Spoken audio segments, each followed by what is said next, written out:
This is the Our Town Podcast. You will have the option to either watch or listen to the show. My name is Troy Bai, and I am your host. Each week, we will be featuring guests that showcase all the good that is going on in our town, Huntsville, Alabama. Please remember to like, subscribe, and spread the word. Now, sit back and enjoy today's episode. And we are up. This is the Our Town Podcast, episode number 1. In sports vernacular, it's the kickoff. It's game day. It's the debut. It's the maiden voyage. But with baseball, and my guest today really needs no introduction in the city of Huntsville. He's Ricky Fernandez of the Rocket City Trash Pandas. Hello there, sir. How you doing, buddy? Man, I'm doing good. Thank you for having me on. That was a beautiful intro. Thank you. I could probably use a little introduction, but that was very kind, man. I'm glad to be here. You got an awesome setup too. Thank you. I'm jealous as a guy that does a podcast and does I've worked in radio a little bit. This is my dream right here. I'll do a little bit of a setup or a shot here of us and kind of a wide angle view, but for the most part, we'll go with this view. Cool. But if you did want 30 seconds to give someone for an intro, and maybe you've had that luxury in your life, if you were a key speaker somewhere, right? You were the special guest. What is it you want said in those 30 seconds? Said about me? Yeah. So you're sitting there, they're reading the intro, so you might feel a little bit of embarrassed, but you gave them the script. What are they saying about you? All right. This is Ricky Fernandez. He's born and raised in the 256 from Madison. Worked in radio for a little while. Now he's on the field emceeing the Rocket City Trash Pandas, the hottest team in all of minor league baseball. Here he is, Ricky Fernandez. And hopefully they would deliver it in such a... Yeah, I know. I'd have to type it in caps for part of it, And from the... I get a little demonstrative with my speech sometimes. So, I'd have to put some italics in there maybe a couple of bold words. So first of all, thank you for, separating or setting aside some time for me.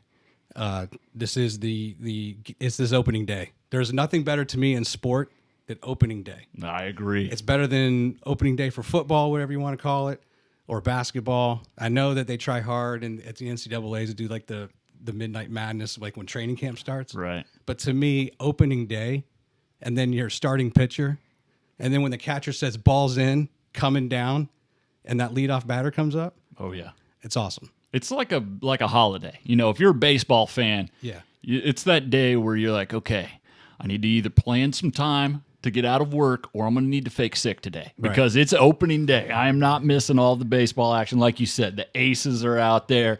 This is the number one lineup. No one's injured. We're starting off ready to go. So I get that. And, man, speaking of opening day, all I can think about is opening day. We're so close now. And it's interesting, only with the Rocket City Trash Pandas, which is the AA affiliate of the Angels. Correct. Only will Shohei Ohtani probably, I understand he's going to pitch opening day, and he's also the leadoff batter. You don't see that very often, do you? No. Yeah, they made his own rule, the Shohei Ohtani rule, where if they sub him out as pitcher, he can still bat as DH. I mean, they never needed a rule for a guy like that, or at least in the last 100 years or so. So, very cool guy, and maybe he'll throw a bone our way.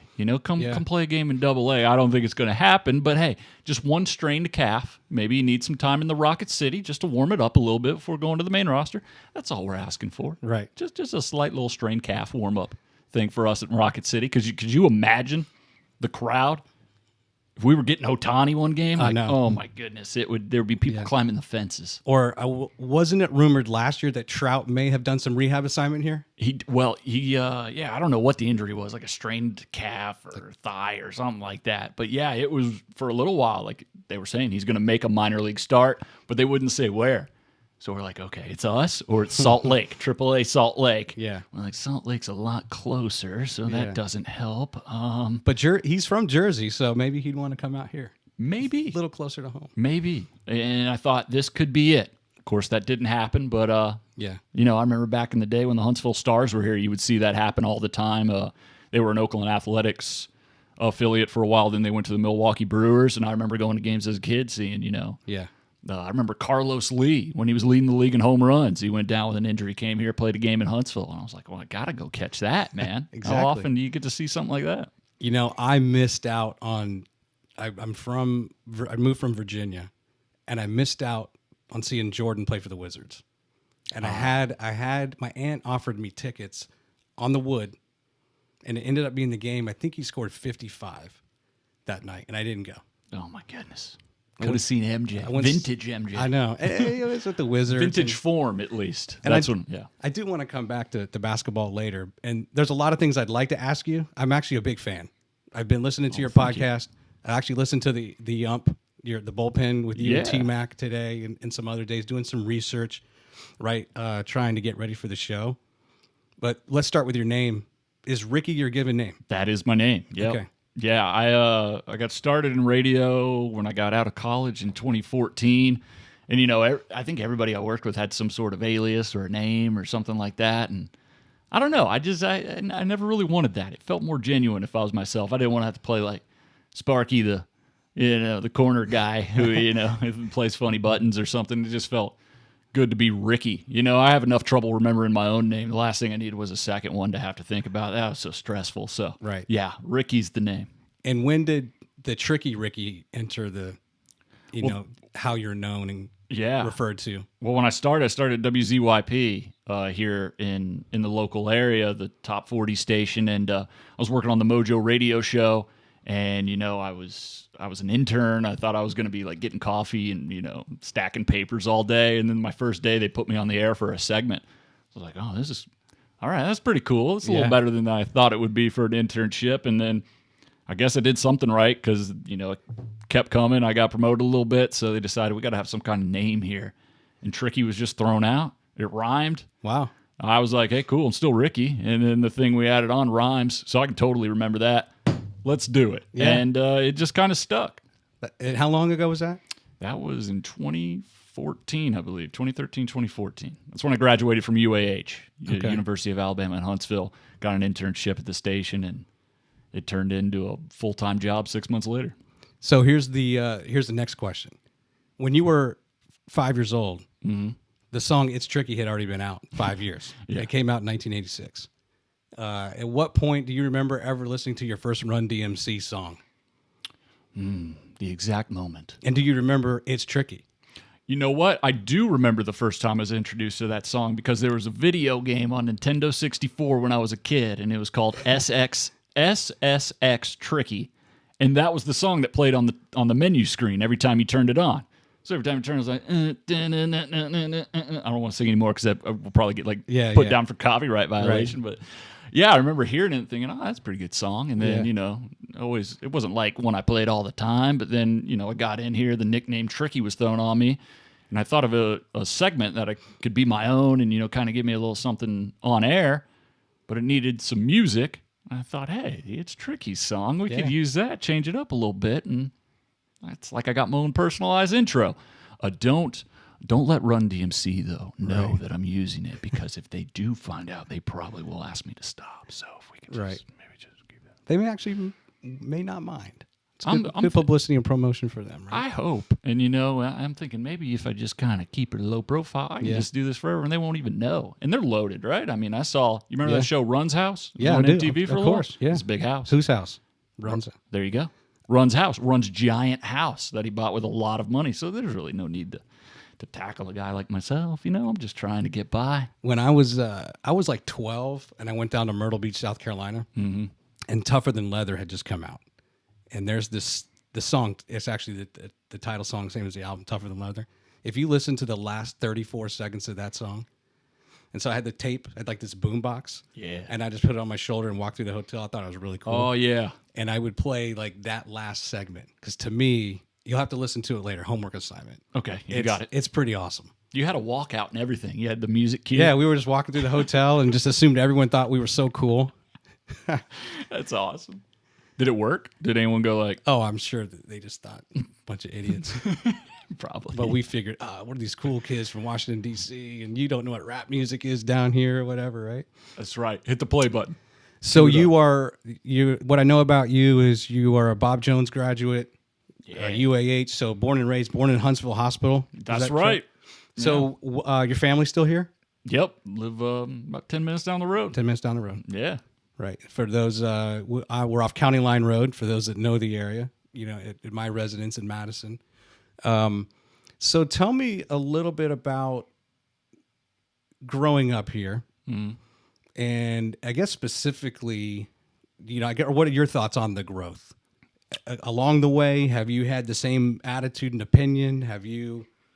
I remember pro-growth, anti-growth. Yeah, no, I remember growing up, like as a young kid. Like I remember my dad would take me over to a driving range over where where the Academy Sports is on Highway 72. Yeah, there used to be just a cotton field that was a driving range, and he'd go there and hit balls. And it was pretty much all just cotton fields out there. So as I got older and older, like more stuff was developing, and Huntsville's developing, and I kind of see at a young age, like, man, this city's getting better and better every year. And it's the fun, popular thing that when you get done with high school, it's like, I'm so ready to move on from this town, man. I'm gonna go make my name somewhere. I gotta get out of here.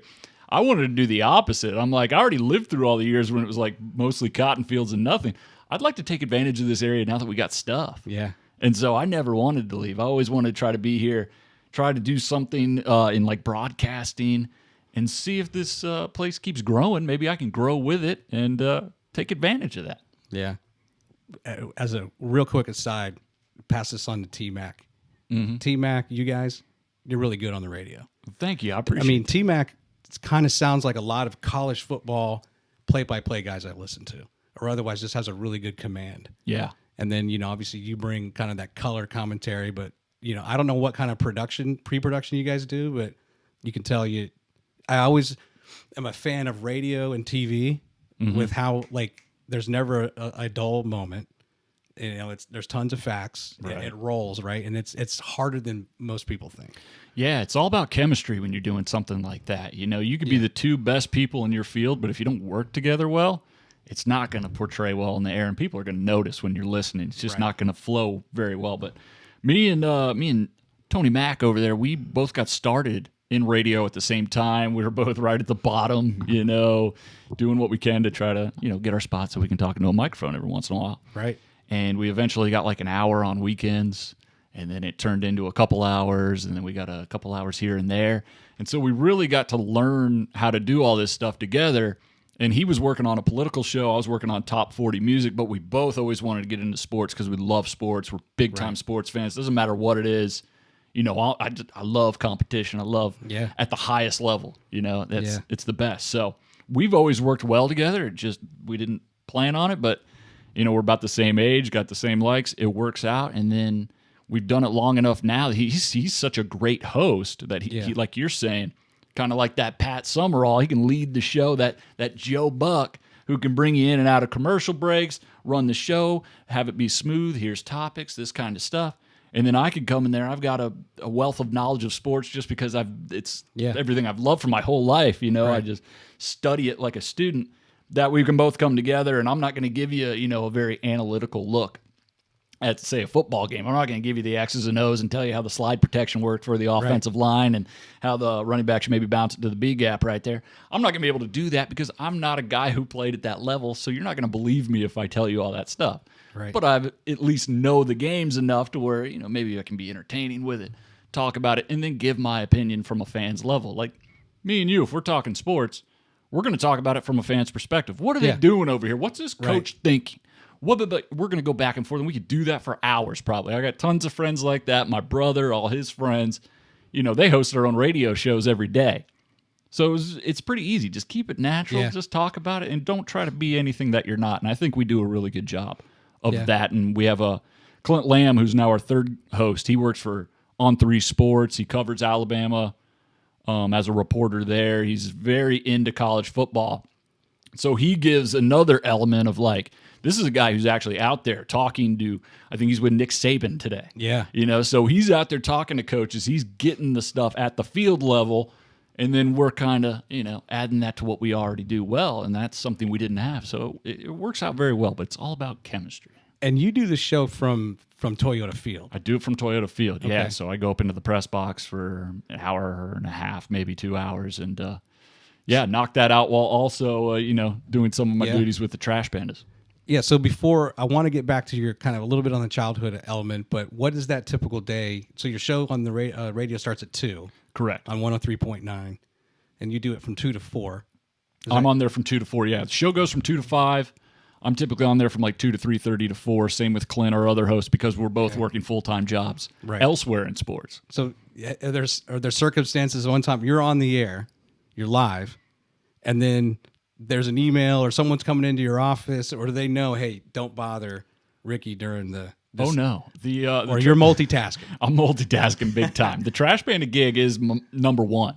So I'm able to do both at the same time just because I've been doing either of them long enough to where I can, I've got a way for it to work out. But now that we're getting close to the season, sometimes tarp pulls will come in the middle of the day, and I'll just have to text them and be like, tarp pull, I'll be back in 5. And I'll run out of there. I'll go out on the field. I'll pull a tarp across. I'll get done. I'll run back up the stairs, and I go, all right, are we talking about USC and the new coaching hire they got? What's going on? Sorry. Yeah.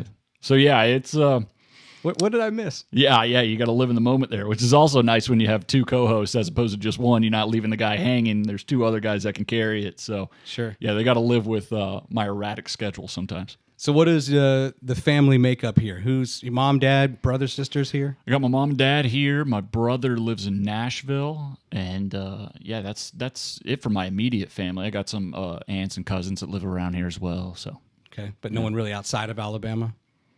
I've got a grandfather in Illinois. I used to go up to Illinois, Granite City. It's about 20 minutes away from St. Louis. Mm-hmm. I go to a lot of St. Louis Cardinals games and St. Louis Rams when they were there. Sure. So I got to enjoy some of. It's always been like a secondary sports team for me. Sure. Any of the St. Louis teams. And so I got family there, and that's about it. My mom's family is all from here, too. So, I got my aunt and my uncle over there as well. So, yeah, not too much, but a little bit. So, first organized sport you ever played? Was it? Football was always my game. Okay. I always loved playing football, basketball as well. Those were the 2 sports I played. I played youth baseball for a little bit. But I didn't play very long because, as you can see, I'm wearing glasses. And typically I wear contact lenses, but I wear these glasses because I can't see much further than like my hand right here, which is about an inch away from my face. And as a kid, I remember when I was playing baseball, I would tell my parents, I'm like, hey, can you guys take me to like an eye exam? Because I don't think I see very well. And they're like, are you sure you passed all your old ones? I'm like, no, like seriously, like I think I'm a pretty good source. I don't see very well. They're like, all right, fine, we'll take you in. And the pediatrician I went to at the time, they had a board for, I can't even see you right now, so I got to put this back on. They had this board you would do your eye exams for, but it wasn't like the one with the letters. It had like 3 shapes. It was like an apple, a house, and a square. And they were all kind of the same looking shape. And so my blurry eyes get in there, and I look and I go, apple? He's like, okay, next one. House. Okay, and then the third one, square. He's like, well, you nailed it, Rick. Good job. Yeah, I got 20/20 vision. I'm like, no, seriously, I don't. Can we do something? So I played baseball, even though I couldn't see anything. And anytime the pitcher was going to hit me with the ball, I would just let it hit me, because then I could get on first base and I wouldn't have to worry about seeing the ball and trying to hit it. Oh, man. So it got to a point where like I would take so many pitches. And I mean, one's, it's like 9 or 10 years old. So the kid's not throwing heat. And the ball's lobbed. Like you have time to not only get out of the way of the ball, but probably go to the concession stand, get some Skittles, come back, eat a few, put your batting helmet back on, and then get out of the way. Well, I wouldn't. I would just stand there. And then umpires were like, look, kid, if you don't start moving out of the way of the baseballs, we're just going to like throw you out. It's like the Ricky rule they had to come up with, right? Madison Youth Baseball. If that's ever happened to your kid, you're welcome, or I'm sorry. I don't know which one. But yeah, that didn't last very long, past 10 years old. Eventually, though, I did get a real eye exam, and as you can see, I can see real good over here. I can see the camera, I can see that one, I can see you. We're all good to go. And what age did you start playing tackle football? Football, I remember my first year was when I was 6 years old. We played flag football for a year, and then I got into tackle football when I was 7, and then I played that all through high school. I took a couple headshots back in the day, so gotcha. That was like right when concussions got taken seriously. Like, back in the day, you get a concussion, then you get your bell rung, and you got to get back up and get in the huddle. You know what I mean? And that was like the year before people started taking those seriously. So I played slot receiver, so a lot of slants down the middle. Yeah. and I wouldn't necessarily shy away from hits. And so I was just a battering ram out there. So I didn't play any further beyond high school. But football, I remember 6 years old playing flag and just falling in love. And that's when I was watching every bit of football I possibly could. I'd watch Sports Center for like 10 hours a day. Like I knew everything going on. So yeah, basketball and football right around probably seven or eight for basketball. Okay.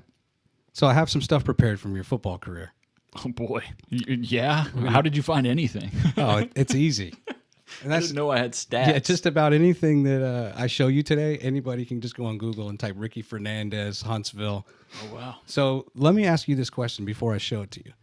Do you remember your senior season stat line? 26 receptions, around 400 yards. 2 touchdowns, 2 2-point conversions. How did I do, Coach? Check it out. Look to your left there. So, Yo, R. Fernandez, number 4. There was also another number 4, and I'll show you the picture of your team here in a second. But this is max preps. I mean, the stats could be wrong. Depends on what the school submits, right? That is hilarious. I didn't even know this existed. You didn't know? No. Oh yeah. So I was crestfallen at first because when you go into max preps, it's going to pull up the current season for Bob Jones. Right. But there's a drop down, and you can go all the way back. So I know you graduated high school in 2009. Correct. And there was only one entry on the roster for 2009 and 10. But then I realized, wait a minute, he played in 2008. There you go. Graduated 2009. So this is what came up.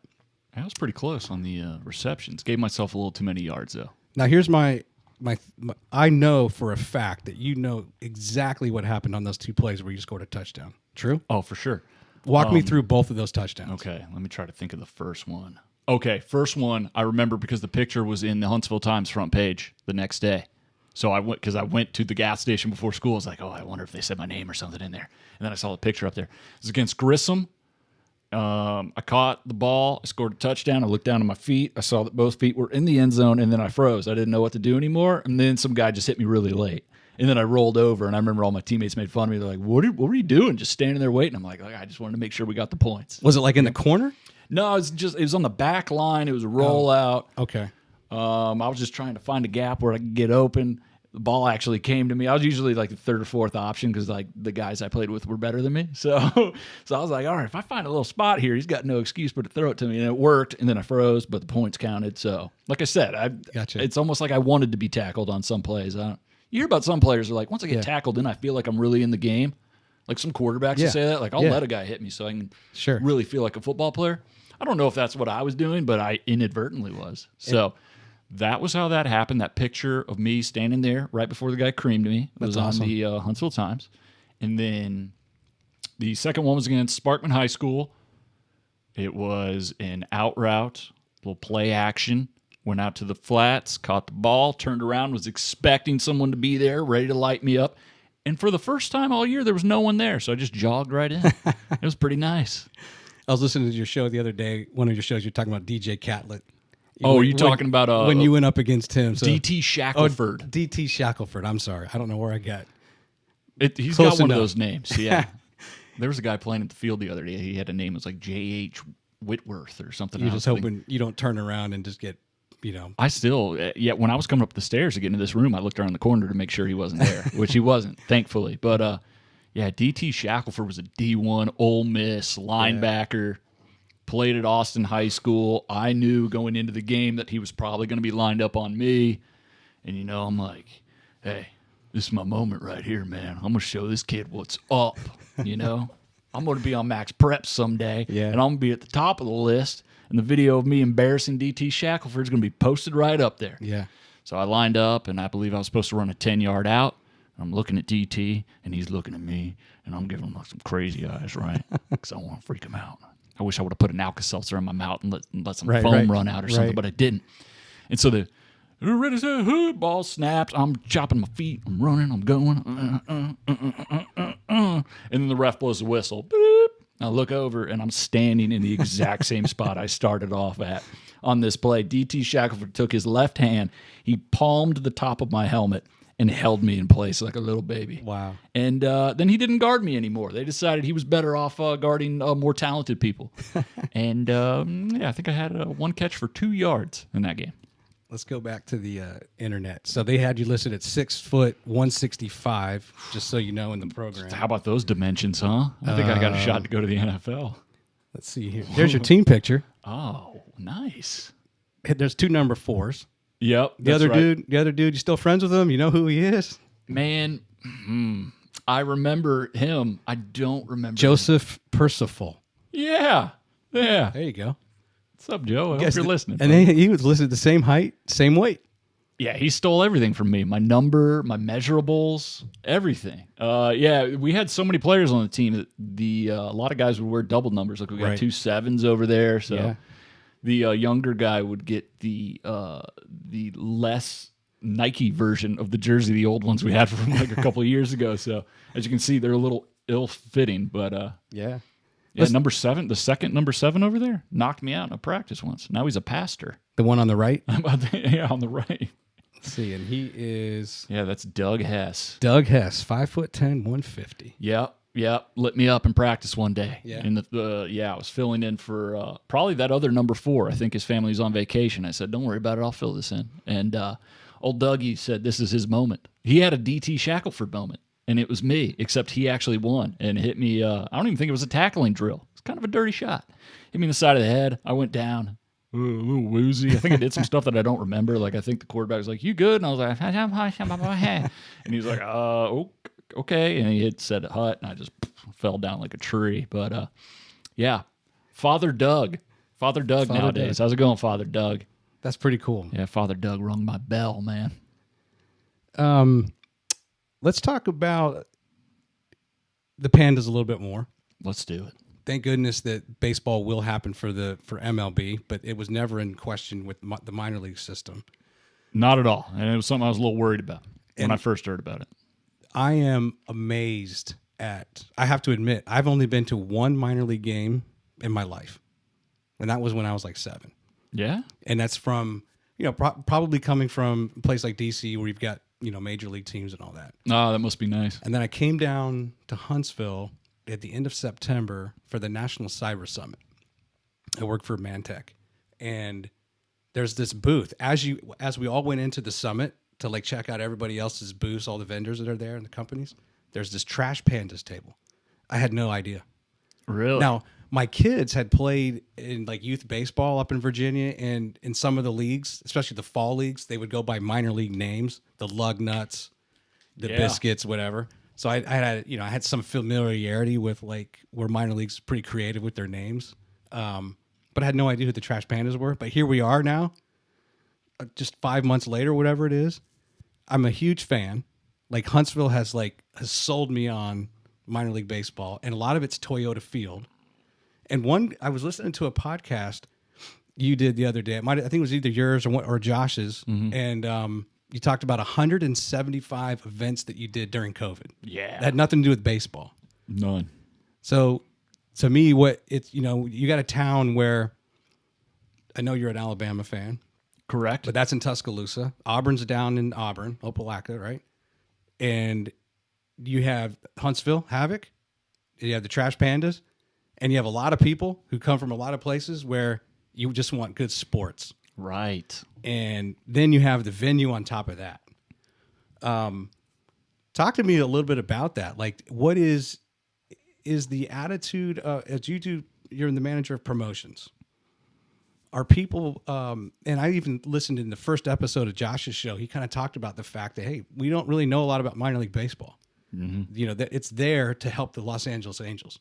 Right. To develop those players. Do you find your time more geared towards Toyota Field and the venue that are things outside of Pandas? But then, of course, the Pandas is the product there. Like, just talk me through that and how you think it works for Huntsville. It goes both ways. Like you're talking about with 175 events and 210 days during, the beginning of the pandemic. We were supposed to have our first season in 2020. And then, of course, the sports world shuts down there in like mid-March of 2020, which my birthday was March 16th. Right. They canceled everything on my birthday. So that was That was a splendid That's day. right. That was a Monday. I remember that. Yeah, I remember a lot of people asked me, "Hey, how was your birthday today?" I was like, "It was the worst day ever." Like It was opening day for COVID. It was awful, man. COVID pitched a perfect game on us today, and it's not pretty. So, yeah, when everything ended right there, a month away from, something that we've been building for 2 years. The name the team contest, the logo reveals, all this. It all started in like 2018, 2019 when the team moved from Mobile to this area. So all that time, building up the team, then we get 1 month away, and at the drop of a hat, everything's done. What do you mean? Like first month or whatever? Maybe. Yeah. Might be the whole thing. We're like, oh my goodness. So a month away from your big money maker, you're in a brand new stadium. You've got all new supplies. You've got a full staff of people, most of which moved from around the country to work for the team. I'm one of the few people that work on the team that's actually from this area. Right. There's a lot of people that have worked in minor league baseball and other teams. We've got a lot of folks from Pennsylvania on the team that work with the Lehigh Valley Iron Pigs, one of the best names in minor league baseball. Yep. So now you got a room full of people who are supposed to work baseball games. They have no baseball. And now they got to figure out what they're going to do in an area that they don't even really know very well. So it was incredibly challenging, and you can't really be around people to brainstorm stuff. You got to figure out a whole new way to work. It was insane. So we looked at what we had and tried to make a positive at it. We got a big ballpark. It's open air. There's a lot of space, so we can keep people separated.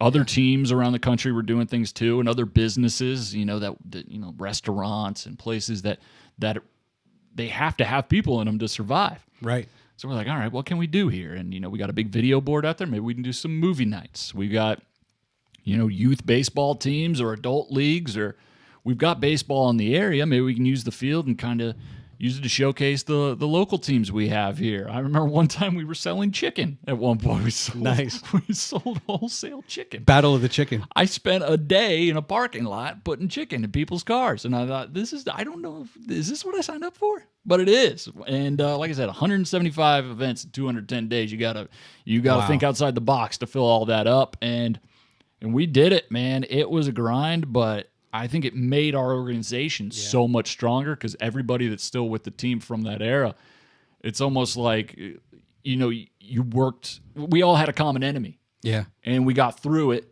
and now we're doing better, and it feels like, we've been bonded through that. Yeah. I compare it to like being in the military, which is not at all the same, but you get the mentality. You're all working together. You got one enemy. We got to do this here. Let's get it done. You're all doing things you don't want to have to do, but we got one goal, so let's make it happen. And it just made everybody stronger. So that propelled us into 2021, where now all we've thought about is events. Yeah. Now we got to work baseball. Like, oh, man, I haven't thought about baseball in a year. Right. Me, personally, I've never worked in baseball. Right. I've worked more on the event side. So when everything got canceled, for me, it was like, oh, this is kind of my comfort zone here. Right. I was going into something I had nothing about with a month out. I was like sweating. I'm going, oh, man, am I going to be any good at this? Like all this stuff, just self-doubt, whatever. So the events year, I was like, okay, cool. This would be a nice little warm-up. But now it's time to think about baseball, which most of our staff knew. But me, I'm like, I'm just faking it till I make it at this point. A year ago, I was reading kids' books in front of a camera, and we were putting it on Facebook because that's the only thing we had. Other minor league baseball teams could post social media stuff of, hey, here's the top 10 highlights in Birmingham Barons history. We never even had a game. We didn't even have players. So we didn't have anything. So totally unprecedented. Yeah, probably. So it was interesting. So then we had to think about baseball, and we weren't getting the details for the season until like very late. Like usually the schedule for the upcoming season comes out November, December, something like that. Yeah. We didn't have anything until late February, almost March, before the season started in May, which was pushed back a little bit. So it's hard to sell tickets when you don't know when the games are or any of the times or any of that stuff. So it was like one thing after another, just ready to get it going. And now we've kind of found our groove. Baseball's back. We've gone through a season. We got the greatest fans on earth. We led all of AA baseball in the entire country for nightly attendance.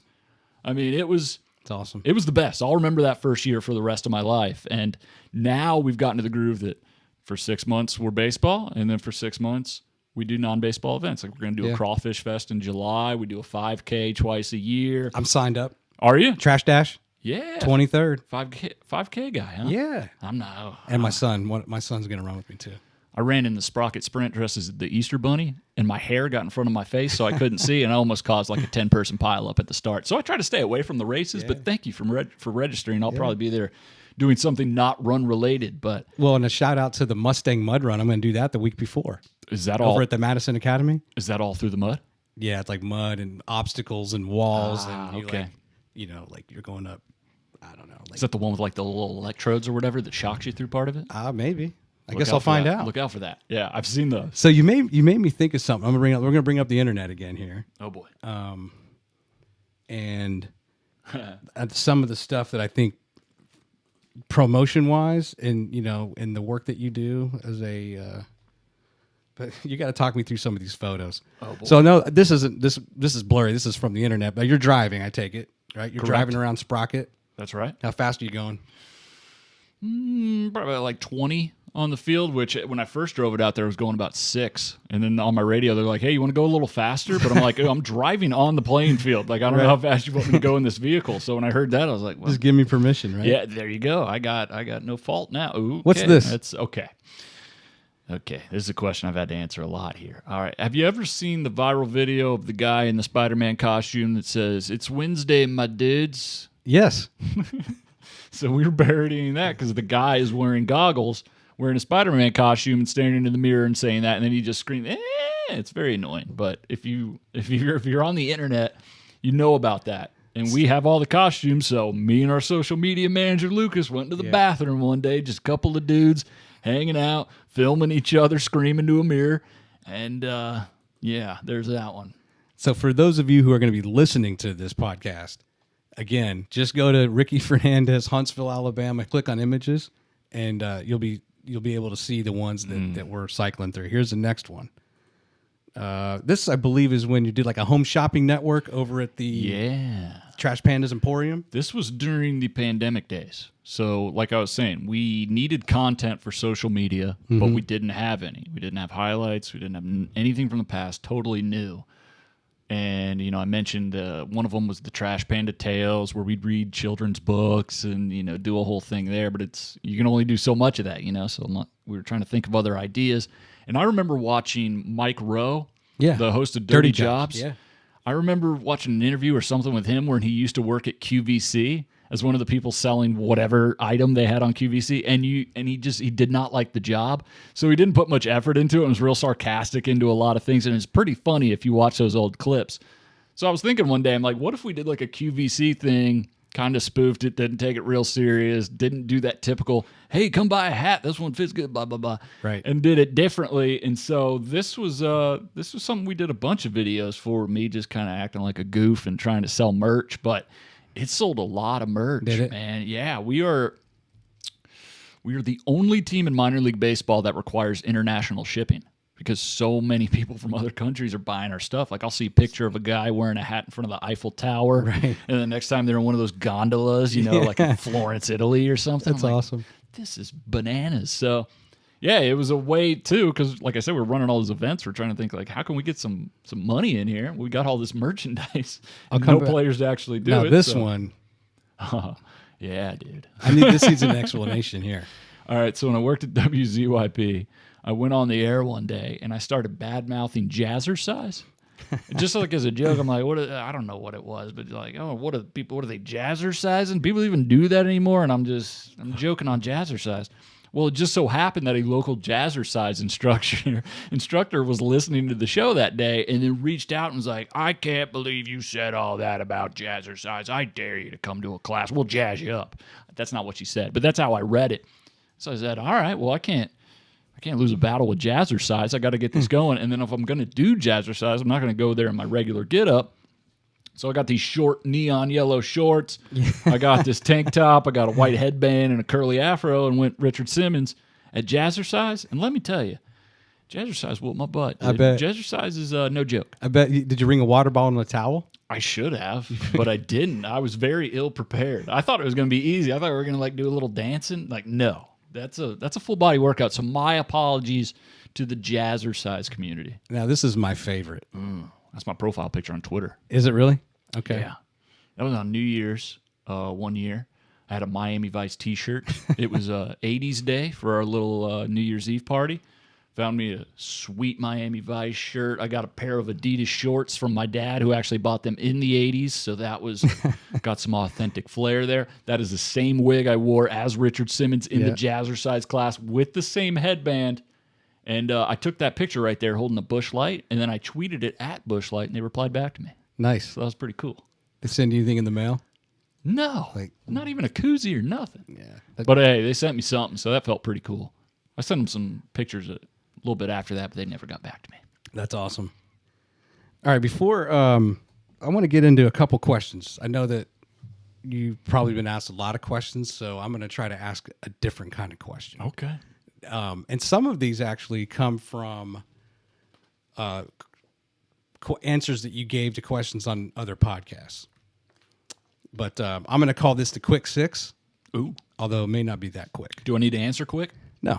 Okay. I just call it just sounds good. It rhymes with six. Does sound good. The Quick Six.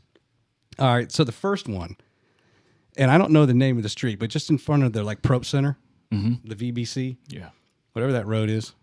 Let's imagine it's a little bit later in the summer. Okay. Right? Friday night. Concerts just letting out. Oh, yeah. People are all walking to their car. They're walking to the bars, the restaurants around town. You are one of the only vehicles allowed to kind of be in that area. So you're slow rolling down the street. Okay. You got your girl with you. Oh, you have a girlfriend, right? I think fiance. Fiance. Hey, congratulations. Yeah, thank you very much. So your fiance's with you. I'm sorry, I'm visualizing. I got my eyes closed. All right. You got the windows down. Oh, yeah. What song are you cranking? Man, that's a great question. I'm going to be honest. I don't listen to a lot of music anymore because I worked in a top 40 radio station. I had to listen to the same 15 songs every day that it kind of poisoned me on music. But if I had to pick a jam, if I'm with the lady too, I'm going to take her into consideration. What could I play that would... And I have to assume here, because my wife controls the radio, I'm going to assume that you get to pick whatever you want, right? And she's going to be down with it. I'm going to go ahead and pick it, yeah, because I'm driving here. I've got my phone hooked up to the Bluetooth here. I can pick any arsenal, any song we have out here. I'm going with...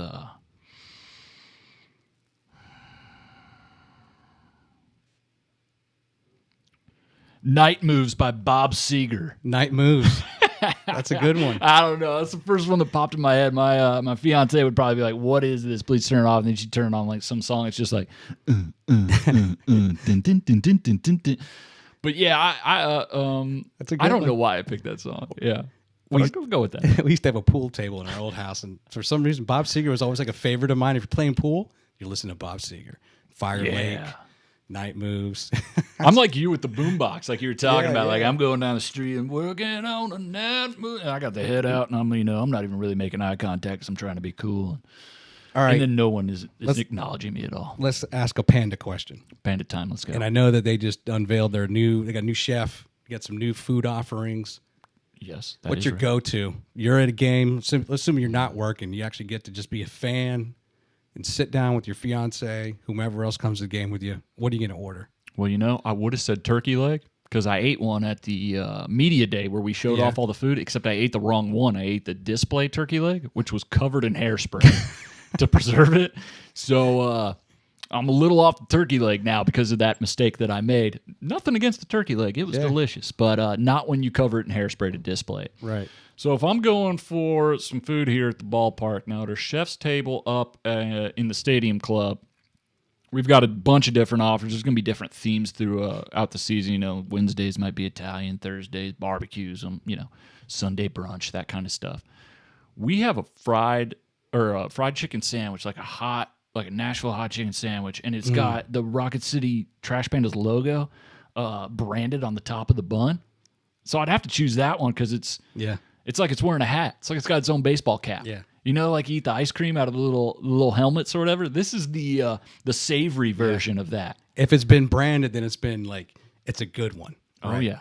Only the best get branded. Yeah, it's not one of those regular buns. Oh, hey, it's got sesame seeds. That's nice. We branded our logo on this one. So I'd have to go there. I know you're a Roll Tide guy. Oh yeah. I love the SEC, by the way. Were you always an SEC guy? Oh, yeah. Okay. Ever Who's your since, team? Probably ever since Peyton Manning and when he was at Tennessee. Oh, yeah. Actually, this is not part of the Quick Six, but let me ask it. Where's Arch Manning going to sign? It better be in Alabama because I'm full on ready to fall in love with him. I'm ready for it. I think it's got to be Alabama, though. I mean, if you're Arch Manning, your uncles are Super Bowl winning champs, your grandpa's a Hall of Famer, your uncle's related to all, or your dad's related to all of them, and is in all the commercials and stuff. Like, you have a wealth of football knowledge around you anytime you need it. So it's not like you got to go somewhere where a guy's going to coach you up and teach you the game. Who's going to teach you better than Uncle Peyton, Uncle Eli, and Grandpa Archie? Right. So I think you go to Alabama, you get under Nick Saban, the guy who knows how to put people into the pros. He knows not only how to make you a great football player, but make you a better man. Right. That sounds like music to the Manning's ears. Right. I can't see him going anywhere else. Can you imagine if you were, let's say it's Nick Saban, right? And he goes through practice, he goes home, comes back the next day. Hey, Coach, listen, I was talking to my Uncle Peyton and my Uncle Eli and my grandfather, and they said in a cover 2 situation that's what you told me to do is not what I should do.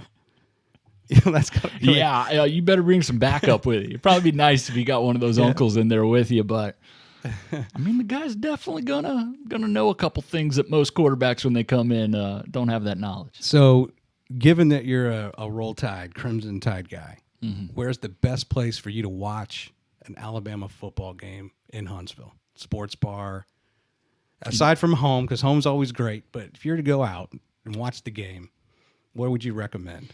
I've gone to the Furniture Factory in Huntsville a bunch of times. Really? My parents friends with the owner over there, so they'd love going to the games too. So usually for like the first game of the year there for a few years, they'd call them up, get us a table out there. Me and all my friends would go out, have a great time, watch some football. So that's always been a good spot for me. Around here though, I don't know if I have like a dedicated spot like we got to go watch the game. I'm a big at-home guy because I like to walk around, I like to pace, I like to scream a little bit, get emotive. Right. And sometimes that's not welcome in public, and so it's a little easier at home to get emotional about things. And if games are going bad, then I'm probably not talking. I'm not going to be very fun to be around. And the home allows me a little emotional leeway there. Now, you mentioned St. Louis earlier. Yeah. Favorite Major League Baseball stadium, park, whether you've been to it or not. Okay. I remember my least favorite was Montreal's Olympic Stadium back in the day. I would never go there on video games because it felt weird and it was on turf and they had no dirt, just except around the bases. The number one place I'd like to go check out, though, I've been to the Braves' new stadium. That's an awesome spot. But I feel like I can't say that because I've already been there. You got to pick someone. I think I'd have to go with Fenway Park. Okay.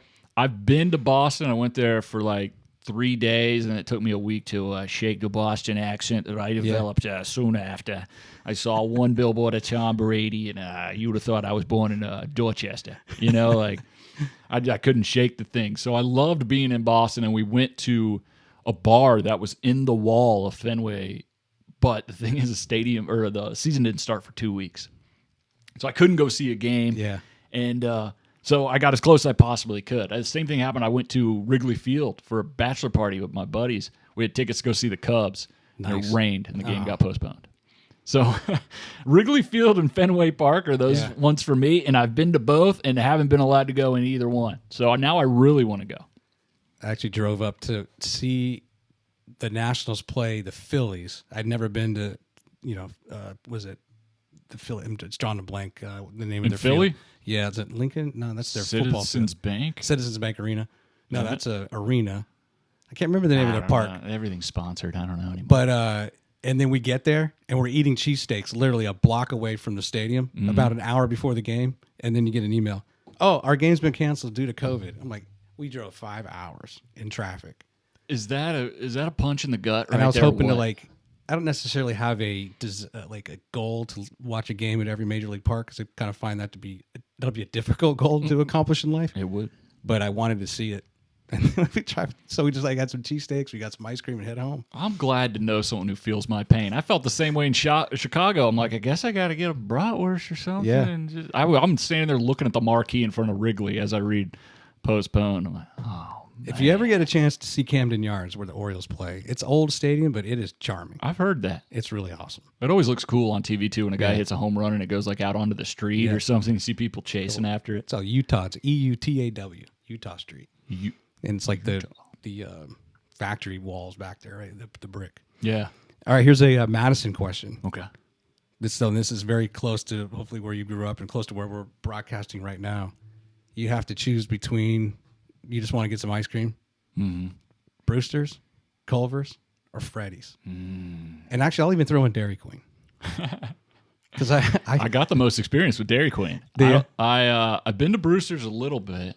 I grew up on Hughes Road, so that was always a little far away from me. There was a Dairy Queen like right down the road. I haven't got ice cream from Freddy's or Culver's yet. I really need to dive into this place a little bit more. See, that's the cool thing, though. So much stuff comes up around here. I drove into Huntsville the other day, and I'm like, what is all this stuff? I live here, and it's surprising to me. I think I'm going to go Dairy Queen, though. Okay. I'm going to take the Queen. Culver's is pretty good. I've heard that, though. It's pretty good. Yeah. There's always such a huge line at those places, though, and I'm impatient, and so I'm like, I don't know. We'll just go somewhere else. I drive back from work a lot on, what's that road that goes by Culver's? Is that Browns Ferry? And every day that board updates with whatever their special flavor. And it's like that willpower every day to drive past the sign. Otherwise, I go through the drive-through every single day. I hear you. I avoid that intersection for that exact reason. Yeah. I get gas over right around there, and I have to just kind of just look upwards, Or I'd be right there with you. Any shout-outs you want to give to anybody that is ultimately going to watch and listen to this?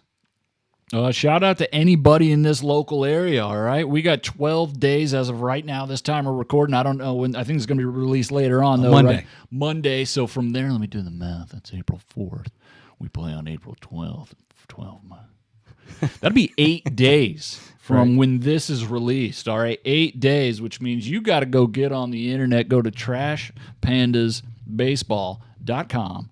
Go on there, grab you some tickets, especially from opening night. I got a lot of stuff that I've been planning for months as promotions manager, a lot of things that our entire staff has been working on, and opening night's going to be awesome. That opening homestand's going to be great. We close out on Easter Sunday. We're going to have a helicopter fly over and drop candy out on the field for the kids to come pick up afterwards. It's going to be cool, man. I mean, a lot of stuff that I've never seen at baseball games around here. My parents used to have season tickets back to the Stars back in the day. Right. I've been to some games.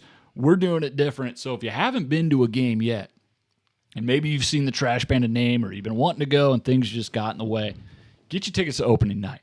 Go to trashpandasbaseball.com, check them out, and I have a feeling you're going to love what you see here because everyone who works for the team takes pride in this team. There's a lot of passion that goes into it. There's a lot of hard years to get to this point. Now it's all gravy, and we're ready to enjoy it with every single one of you. We want to keep being that best team in AA baseball every year and look at Birmingham and Montgomery and go, how's it going down there? Yeah, we're up here at the top. You just stay right there because we want to hold it down for a little bit. We got the best fans ever and the Pandamaniacs out there. Just I look forward to seeing you.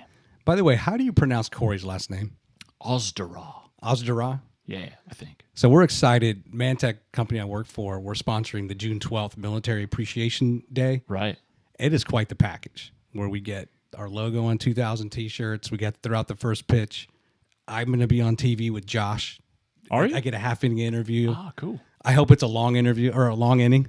Yeah, I know, right? Pitching changes, not just a 1, 2, 3. That right? would stink. I haven't thought about that. 3 pitches, 3 ground balls. Like what? Can we go another? Here we are. We've We've got Troy, and that's it. All right, thanks for being with us, buddy. But just that initial interaction with Corey. He's actually the one who gave me your name a few months ago. Hey, if you're going to do a podcast, reach out to Ricky.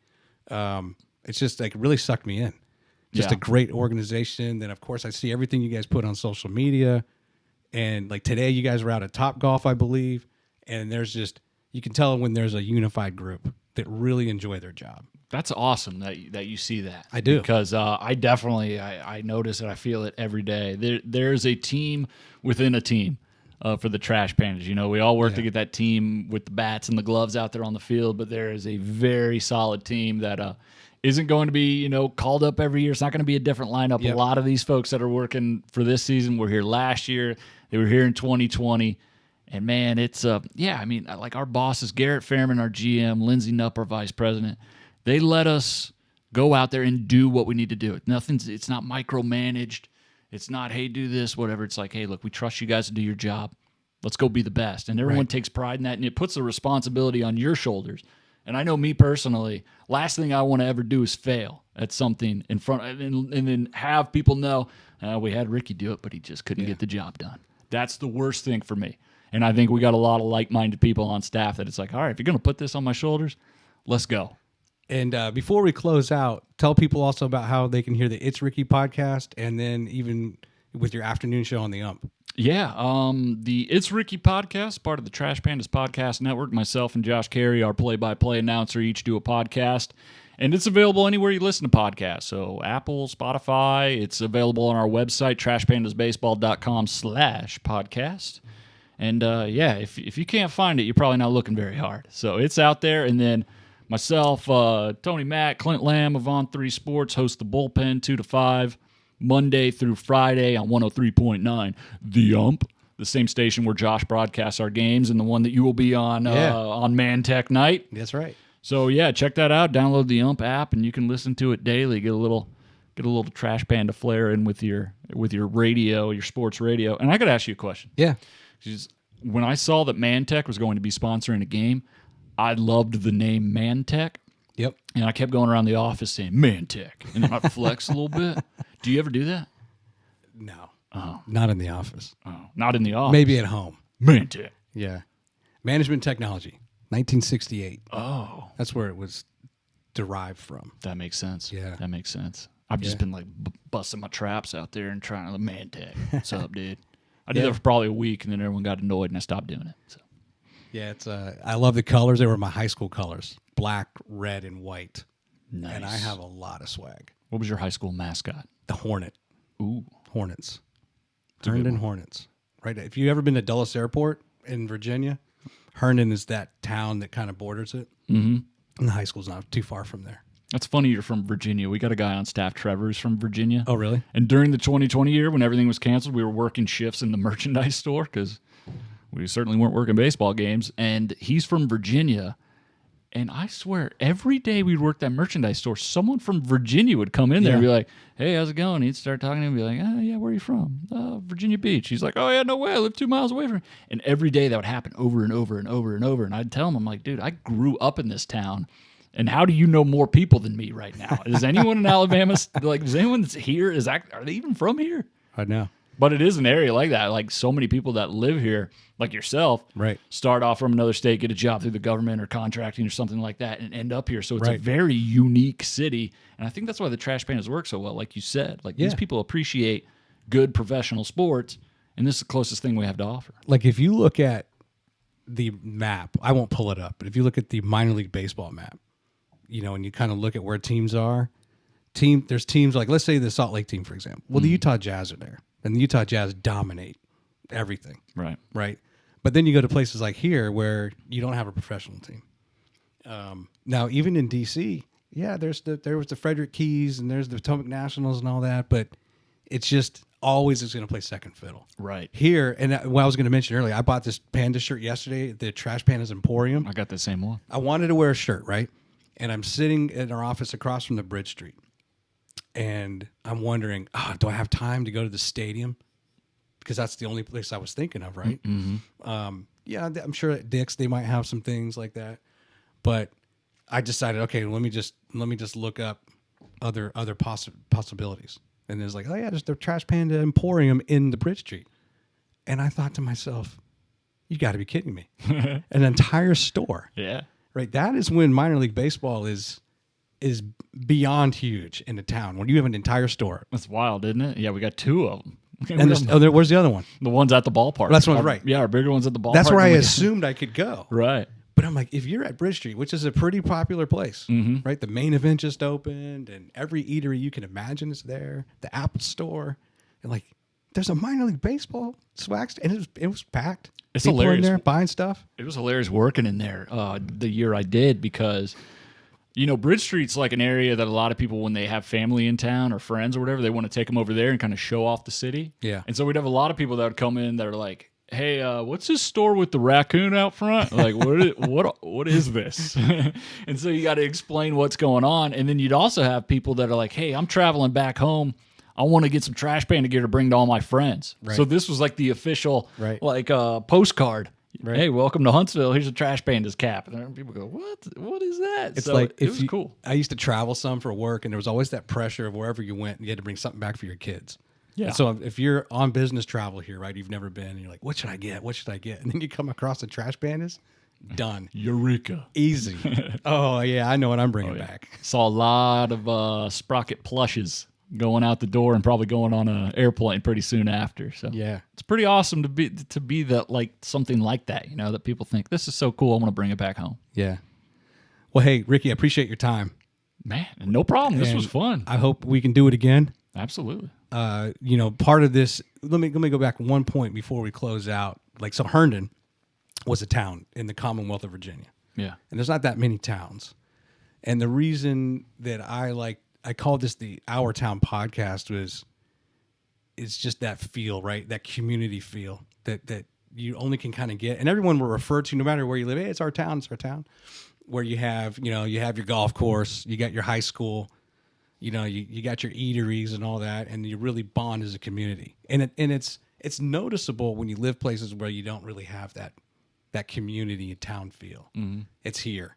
And it's nice and I didn't have that kind of since I was growing up, and you kind of live in other places, and I really feel that, that energy of like belonging to a town, and then how cool on top of that to have like a professional baseball team. I totally agree. Yeah, when people move in here, I think I know our own GM, he was working for the Fresno Grizzlies in California, and he got a job offer in Alabama, and he's like, I want to live in Alabama. He's probably thinking of a banjo. Right. And then he got here, and he's like, whoa, this is a whole nother animal right here. You got to tell people, no, it's North Alabama. Alabama. It's almost Tennessee, Alabama. Hey, trust me, this is a different kind of animal over here. If you ain't never been to the 256.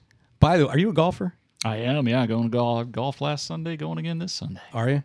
Not any good, but So, and actually, I wanted to go back to one of the questions that you answered, where if you could eat dinner with like one of like three influential people or three people in history, you chose Alexander the Great, Tiger Woods, Colonel Sanders. And by the way, the coleslaw at KFC, and I offend anyone that ever made coleslaw. I'm sorry, it's your KFC coleslaw is the best. Hey, and I will take that bad. to. What's that? KFC's not bad. No, it's fantastic. They take a hit, because it's been around for a while. They don't serve the things on a wood, like a piece of wood cut off a tree. Like a lot of places do. KFC's it's an OG. So Tiger yesterday played, or was it yesterday? Or the day before he played a practice round at Augusta. Yeah. I wonder how he's feeling physically. Because you ever been to Augusta? I haven't, man. I wish. Oh my gosh, it's so hilly. Really? Yeah.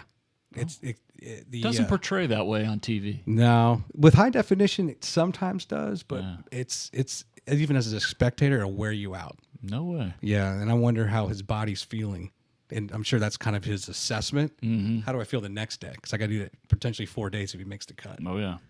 Do you think if he does? Do you think he makes the cut if he does end up playing?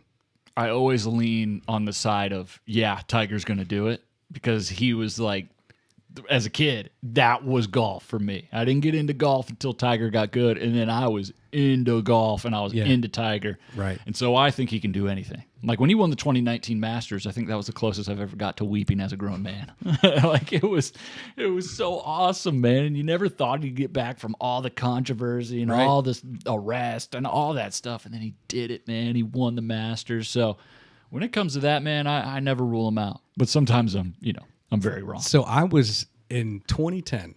I got practice round tickets for Tuesday. We went down this, and then let me just tie this together. Also, one reason I love Alabama, the Robert Trent Jones Trail is the best. It is the best thing for anyone if you're a golfer to experience. I don't know if you obviously we have Hampton Cove here. Yeah, I've played Mobile. I've played the Shoals. I've played all but the ones in Birmingham. It's unlike anything else. So we would play the trail courses, then we went over to watch the practice round. And it was that first event, 2010, right? So 2009, his wife takes a 9-iron to his face. and it was his first time back in public, and there was thousands of fans. Quiet. Oh, It's quiet as church, because everyone's like, "What do you don't know what to do. What do we? Yeah, there's Tiger." Yeah. No one said a word. He's just playing his practice round with Marco Mera. Wow. And I'm going to tell you a couple interesting things if you don't mind. Oh, absolutely. So the interesting thing about the Masters, so Monday night will be the NCAA final. Yep. Jim Nantz will call it. And then that'll end at, so this particular year, 2010, same year, I think Duke won that year. And Jim Nantz probably finishes up his broadcast at midnight, whatever it was, Eastern time. By 8 a.m., well, no, I shouldn't say 8 a.m. By 10 a.m., he's on the 11th fairway interviewing players. And he kind of stands out there, if you've ever been on the 11th hole, right before they get down to that little pond. Mm-hmm. There's a back road, service road, and a lot of the media and stuff, it's just an entry, like a gate that they have. And like, there's Jim Nantz. I was just watching him on TV at midnight, and now it's 10 a.m. and that was in Texas. Right. And now he's here, interviewing players. It's amazing. Is that guy got it made or what? Yeah. I've always been into sports broadcasters, so I know all of them. I love them. Yeah. And that was something I wanted to do forever. And yeah, like Jim Nantz are those guys that are like, yeah, I'm calling the World Series tonight, and then I got week 10 of the NFL, and then I'm back to the World Series. So it's going to be a pretty rough week. I'm like, wow. Could you imagine? Yeah. Like you get to go to all of these great sporting events like Jim Nantz, national championship to Augusta. And then in 2012, we go for the Monday practice round. You just put in the lottery, right? I won. Right. I think my buddy won. We went, right? Did the same thing. We came over to Alabama, played more of the trail, drive over to Augusta. But it was strange because I think it was Hunter Mahan. I don't know if he won the Valspar, but it went to extra holes. They're in Texas, right? Mm-hmm. Or is it? Or no, Valero. They're playing the Valero. That's right. Yeah. It's the Valero Texas Open. He gets into a playoff, and I can't remember if it was either him or whoever runner up. So they finish up 6 o'clock, 7 o'clock at night, and here I am watching this guy hitting bunker shots on the practice range at 8:30 in the morning. Like, man, these guys travel well, and and one person wins, and within less than 12 hours, you're practicing in Augusta. Yeah. It was just this weird, is this real? Oh, I know. Yeah. I remember I saw a video of Bryson DeChambeau talking about how tough his schedule was. And the guy was like, hey, dude, you play golf. Like, most people would kill for that, dude. Yeah, I couldn't even imagine. I'm so excited to play golf over by the airport on Sunday. I couldn't even imagine thinking I'm going to go play Augusta over here tomorrow morning, I guess. So that leads me into what do you think is, to you, what's Tiger's most impressive record?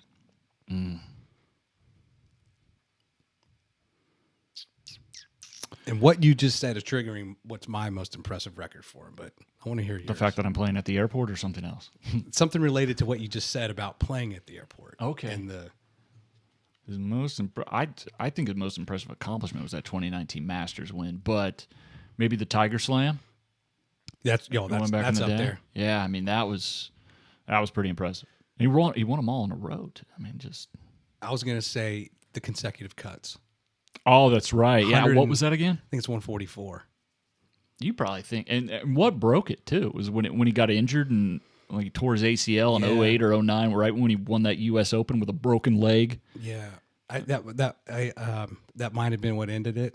But just the different grasses, the different climates. Mm-hmm. Your body's going to feel one way. Feel great Thursday, can feel like terrible on Friday. And that to me is the most impressive thing that he ever did. Grind it out. Yeah. Never mailing it in. So many tournaments where he made it on the number or he made it by one. I find that phenomenal. I think it's overlooked too. Like I didn't even think about that. And then you mentioned, I'm like, oh man, that's huge. Like go look at any big time golfer right now. They've probably missed a cut there in the last, it's 5, usually 10 weeks, less than 10. Like yeah, they're usually less than 10. They've probably missed a cut. Like Tiger went years. I think the second most impressive number for the non-Tiger golfer was 20. Like Phil or someone would get to 20. Yeah. Or they get to 18 or 19 and David Duval and then back to zero. He made it seem so easy. Yeah. It's unbelievable. I guess Tiger, no big deal. Yeah. Well, that was a little overtime there with Ricky. Appreciate you coming in, my friend. Hey, thanks for inviting me. Yeah. Man. This was great and honored to be on episode number 1. Yeah, man. Opening day. I appreciate it. Thank you, sir. And all the best to you. We're going to see you out at the ballpark. I'll be out there a bunch. And hopefully have you back on soon. Can't wait. Come see me at the games. Come see me at the games, everybody. All right, it's go time. All right, have a good one. Thanks, man.